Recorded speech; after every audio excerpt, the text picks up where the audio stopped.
दारुल हुकूमत में ज़िंदगी मामूल की तरफ शुरू हो गई है। कंटेनर हटाकर रास्ते खोल दिए गए। सर्दी में लोगों ने खाने पीने के लिए मार्केट्स का रुख कर दिया है। मज़ीद जानेंगे हमारे नुमाइंदे मलिक सईद अवान से। मलिक सईद अवान बताएगा मजमूई तौर पर इस वक्त शहर इक़्तिदार की सूरत हाल क्या है?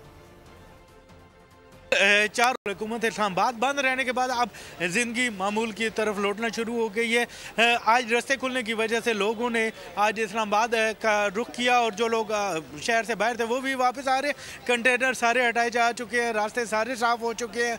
ब्लू एरिया की बात करें, डी चौक की बात करें या किसी और इलाके की, तमाम इलाके खुल चुके हैं। मार्केटें यहाँ अपने मामूल के काम पर आ चुकी हैं और लोगों ने जो है दोबारा मार्केटों का रुख करना शुरू कर दिया। आप मेरे पीछे भी देख सकते हैं कि इस वक्त हम इस्लामाबाद की एक मार्केट में खड़े हैं जहाँ पे लोगों की गहमा गहमी है।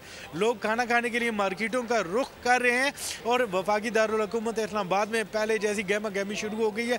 कल से स्कूल भी खुल जाएंगे और आज तकरीबन दफातर सारे खुल चुके हैं और लोग इस्लामाबाद में वापस आ चुके हैं। गहमा गहमी दोबारा शुरू हो चुकी है।